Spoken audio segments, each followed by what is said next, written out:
रामायण की अमृत धारा में आप सबका स्वागत है। सभी सुनने वाले सज्जनों को जय सिया राम जी। रामायण के पिछले भाग में आपने वहां तक सुना था जब प्रभु श्री राम जी ने उसे वह गति परम पद दिया जो मुनियों को भी दुर्लभ है। अब इसके आगे से आरण्यकांड भाग 7। सियापति रामचंद्र जी की जय, पवन सुत हनुमान जी की जय, उमापति महादेव जी की जय। जय जय सीताराम जी। दोहा। विपुल सुमन सुरवर सही, गावहि प्रभु गुण गाथ।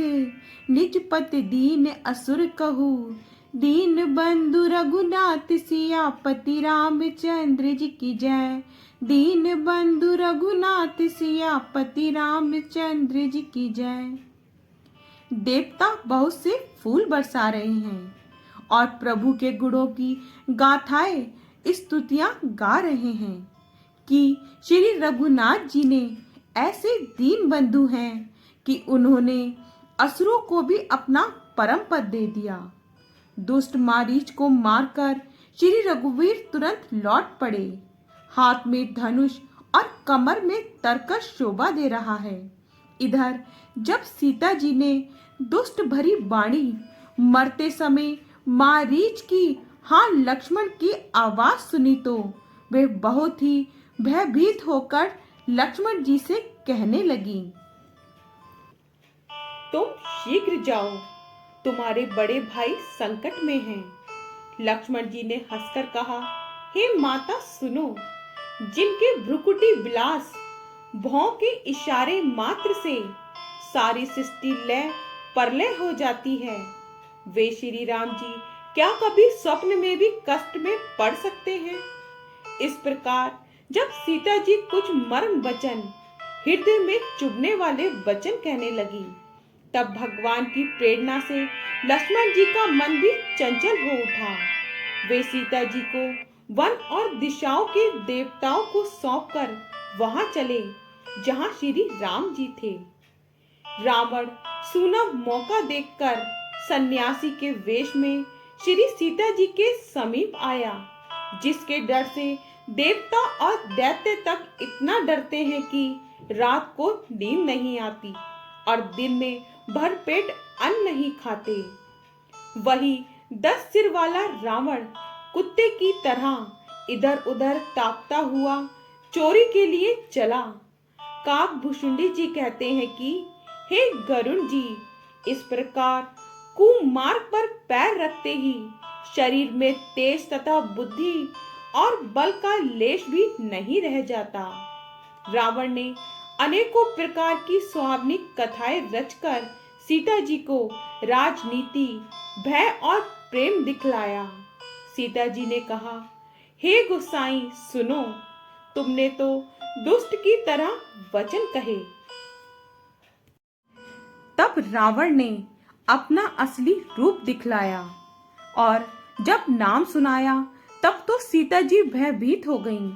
उन्होंने गहरा धीरज धरकर कहा, अरे दुष्ट, खड़ा तो रह, प्रभु आ गए। जैसे सिंह की स्त्री को तुच्छ खरगोश चाहे, वैसे ही अरे राक्षस राज, तू मेरी चाह करके काल के वश हुआ है। ये वचन सुनते ही रावण को क्रोध आ गया, परंतु मन में उसने सीता जी के चरणों की वंदना करके सुख माना। दोहा। क्रोधवंत तब रावण लीन सिरथ बैठाई, चला गगन पथ आतुर, भैरत हाकी न जाई। सियापति रामचंद्र जी की जय, भैरत हाकी न जाई। सियापति रामचंद्र जी की जय। फिर क्रोध में भरकर रावण ने सीता जी को रथ पर बैठा लिया और वह बड़ी उतावली के साथ आकाश मार्ग से चला, किंतु डर के मारे उससे रथ हाँका नहीं जाता था। सीता जी विलाप कर रही थी, हाँ जगत के आदित्य वीर श्री रघुनाथ जी, आपने किस अपराध से मुझ पर दया भुला दी। हे दुखों के हरने वाले, हे शरणागत को सुख देने वाले, हाँ रघुकुल रूपी कमल के सूर्य, हाँ लक्ष्मण तुम्हारा दोष नहीं है, मैंने क्रोध किया उसका फल पाया। श्री जानकी जी बहुत प्रकार से विलाप कर रही हैं। प्रभु की कृपा तो बहुत है, परंतु वे स्नेही प्रभु बहुत दूर रह गए। प्रभु को मेरी ये विपत्ति कौन सुनावे। सीता जी का भारी विलाप सुनकर जड़ चेतन सभी जीव दुखी हो गए। तब गिद्धराज जटायु ने सीता जी को दुख भरी वाणी सुनकर पहचान लिया कि ये रघुकुल तिलक श्री रामचंद्र जी की पत्नी हैं। उसने देखा कि नीच राक्षस इनको बुरी तरह लिए जा रहा है। वह बोला, हे सीते पुत्री, भय मत कर, मैं इस राक्षस का नाश करूंगा।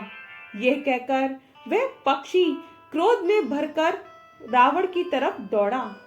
उसने ललकार कर कहा, रे रे दुष्ट, खड़ा क्यों नहीं होता? निडर होकर चल दिया, मुझे तूने नहीं जाना। उसको यमराज के समान आता हुआ देखकर रावण घूमकर मन में अनुमान करने लगा कि यह ना तो मैनाक पर्वत है या पक्षियों का स्वामी गरुण, पर वह तो अपने स्वामी विष्णु सहित मेरे बल को जानता है। कुछ पास आने पर रावण ने उसे पहचान लिया।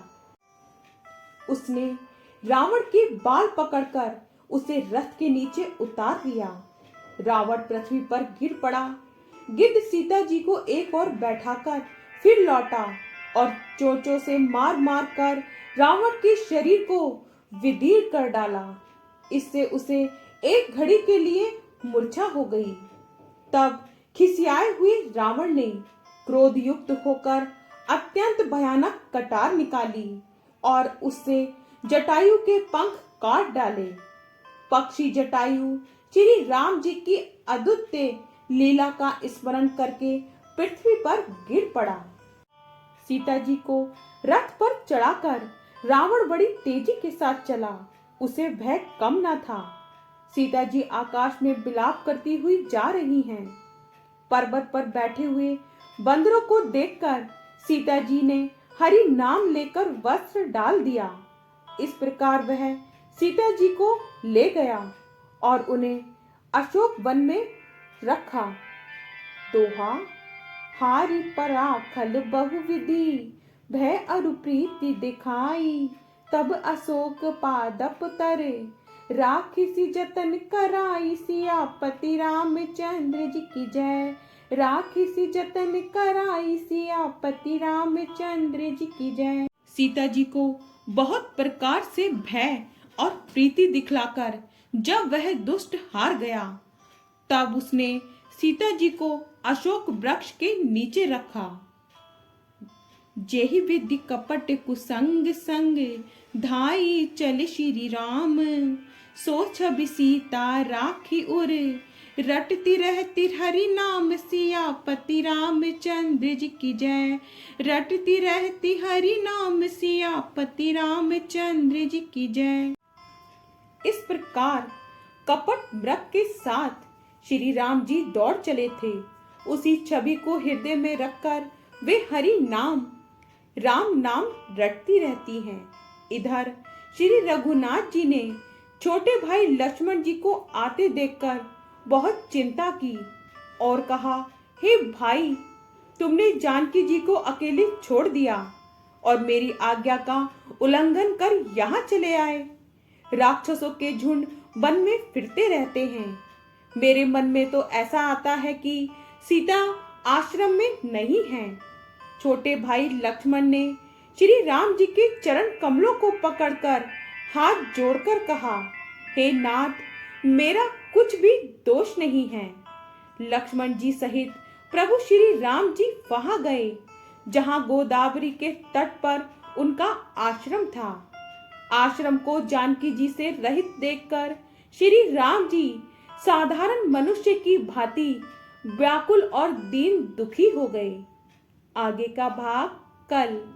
जय सिया राम जी।